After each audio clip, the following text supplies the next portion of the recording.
Hi everybody, Dan Illman, Matt Bernier. The DRFBets race of the day for Wednesday, April the 24th. Race number 7 at Keeneland. We're going 1 mile and a 16th for 3 and up. This is a maiden special weight, and you're going to want to make sure to take advantage of the DRFBets race of the day money back offer. You're going to learn more at promos.drf.com. But basically, you bet $7 to win on any one horse in any race of the day this month. And if your selection finishes second or third, you get your money back. DRFBets. Ready, set, bet. Let's meet the field for Wednesday's race of the day. And of course, you can access free formulator past performances for this race on the race of the day event page at DRF.com. Download them, handicap along with us. We'll take this field in post position order, beginning with the number 1 Galindo, who's bounced around in a couple of maiden claiming races, but I think he's slightly improving for trainer Paul McGee. Yeah, I think he's slightly improving, and I guess that's kind of the knock that I have with him. Through 7 lifetime starts, I haven't seen any sort of giant, tremendous improvement. And I like the fact that it's usually incremental improvements, but through 7 starts, from 1 to 7, I'd like to see some real significant move forward. I kind of look at him and say, I think he's going to need a little bit of pace to run at, and that's not out of the question in this race. I think there are some horses that'll be forward. I kind of feel like I know what he is at this point, and I don't know that I need him at 6-1. He's a consistent enough runner, however. He's hit the board in his last 5 races, and he's run well on wet tracks. We might get a little bit of rain at Keeneland this week. And last time out, he exits the faster division of maiden specials at the fairgrounds on January the 19th. Runner-up came back to finish 3rd in a maiden special with a 79, and then came right back to win with a 77 Beyer speed figure. Now, this horse has not been seen in about 3 months. The good news is that trainer Paul McGee does very well with these kind of horses, as we see from this formulator fact. Over the past 5 years, 3-year-old dirt routers off 2 to 4 month layoffs, 29%, 5.12 ROI. I don't see a published workout in the last 17 days. That bothers me. I wonder if he was one of those fog workers the other day. Well, and the other thing, too, to keep in mind, they have had a number of days where they've had some wet weather down there, so perhaps that's kind of bucked up some of the sort of training situations. We'll find out here going forward. You're right, this horse has run well enough on a wet track. I do wonder, though, is it necessarily his best game? Because I know he's earned that 71 Beyer. Boy, that to me is the only race that's remotely close to fast enough to win for him. There are some cases to be made for the number 2 Passion Play going out for trainer Dallas Stewart. This horse has been in against some good ones. Rolland in his career debut last summer at Indiana Downs. He made his first start this year at Oaklawn, and he got away to a nice easy lead on the backstretch and was just no match for Laughing Fox, who was in really sharp form at that time.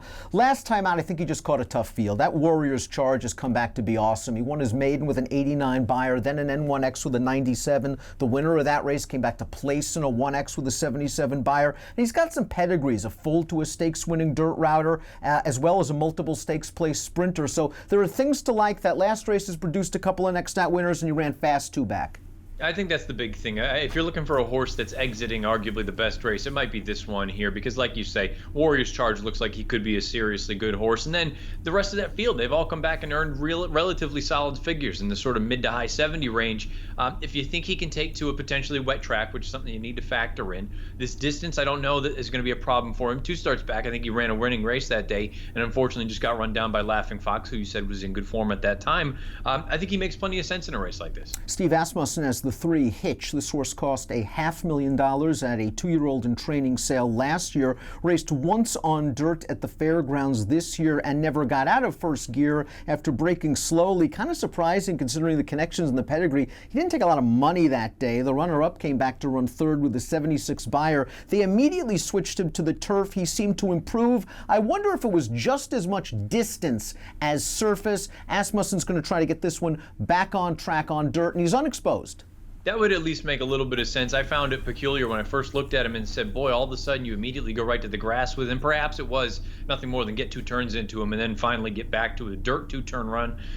He's just the kind of horse that, to me, he's unexposed. If you're looking for a fresh face, there's certainly nothing wrong with him. I just think there are other fresh faces in here that I'm a little bit more intrigued with. If you really don't like the horses that have run 4 or 5 times, and every single one of them has a little bit of a hole in their form, you might want to consider the number 4 Methodical, because this horse has only raced once, and that was at the Keeneland meet 18 days ago. He broke from a far outside post. I thought that day was speed friendly at Keeneland, and he caught a runaway winner. And isn't he bred to just go long?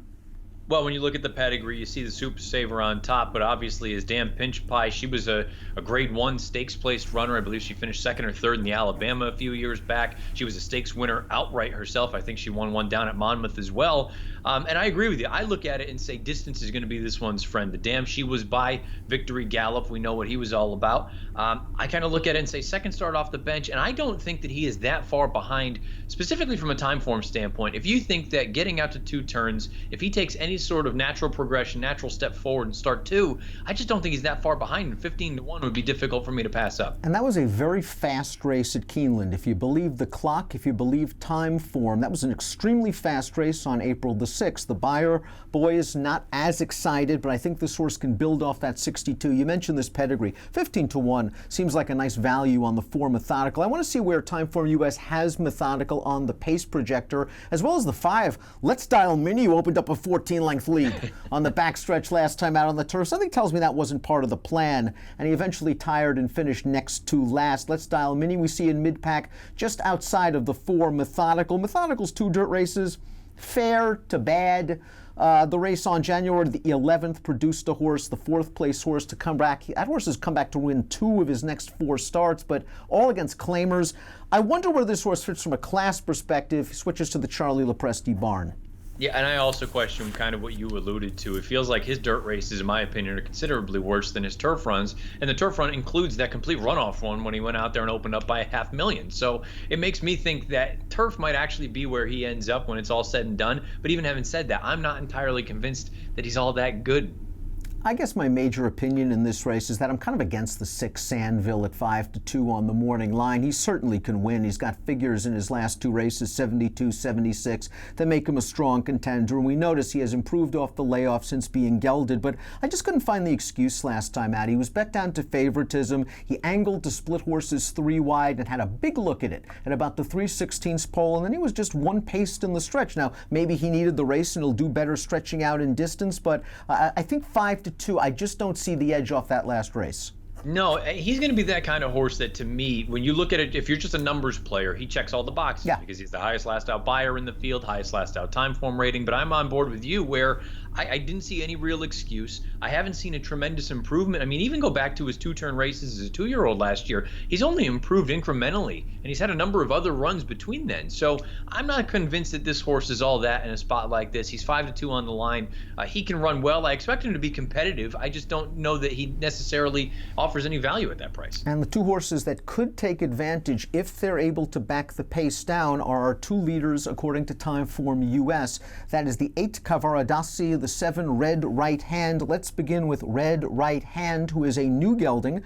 His dam was a multiple stakes winning sprinter, which makes it a little bit odd that this horse has never sprinted in his career. Now, he is returning off of a lengthy layoff. We have not seen him in 10 months when he ran on the turf, but I thought he ran well during the Keeneland Spring Meet of 2018. Jose Ortiz hustled him from the rail. He let the speed go. He sat second. He got bumped a little bit, and he finished okay down towards the inside. His figs as a 3-year-old, very competitive with some of these others. The major question is obvious. It's the layoff.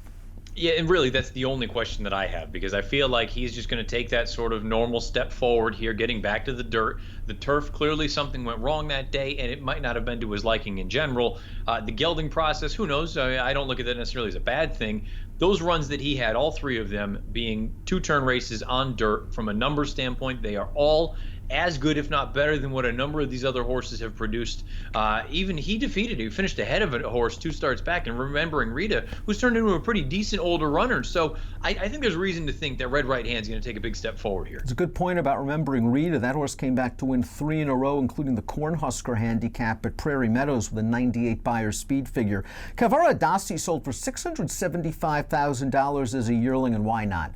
This dam, a stakes-winning rider, has been ultra-productive. Cavaradossi is a half to horses like Carpe Diem, Grade 1 stakes winner at Keeneland. JB's Thunder, Grade 1 stakes winner at Keeneland. Farrell, multiple Grade 2 stakes winner. Semper Fortis, one of our favorites out of the whole bunch. Grade 2 place routing on the dirt. Cavaradossi, I think last time out that was the prep off a long layoff. First time in the Nick Zito barn, showed sharp sprint speed, then tired. If this horse clears out to the lead, I'm not willing to give up on him yet. He ran a fast race for Todd over this track at this distance last spring.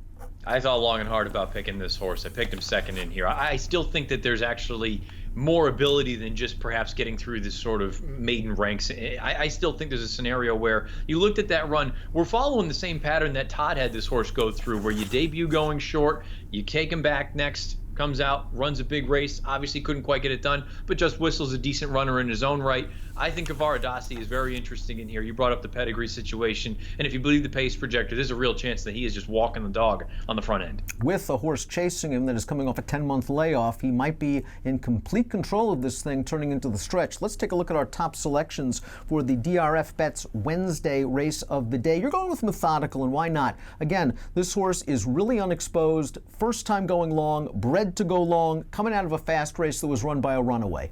Yeah, I was torn between three horses: Methodical, Red Right Hand, as well as Kavaradasi. I ultimately went with Methodical just because he is completely unexposed, in my opinion, and I think he came out of a pretty live race. We'll find out ultimately what Chad's horse ends up being, but I think there's a real chance that Methodical could end up taking a step forward here, and from a time form standpoint, he's just not that far behind some of the other main players. I think it's a nice sign that Jose Ortiz takes the mount off this long layoff runner, the 7, Red Right Hand. I think maybe being gelded will settle him down a little bit, and hopefully he can track Kavaradasi, or maybe Kavaradasi will even concede the lead if this horse is ultra fresh. 4-1's a little bit light. I have a feeling he might drift up a little bit considering the layoff and the trainer change. I'm going to go with Red Right Hand. 7-6-1-2 for me. Race number 7 at Keeneland, your Wednesday DRFBets race of the day. Bet it with a DRFBets account. Be rewarded with money back. Bet $7 to win on any horse in any race of the day this month. And if your selection runs second or third, you get your money back. Go to promos.drf.com for all the details and approximate post time for Wednesday's race of the day, 4:24 Eastern. Best of luck.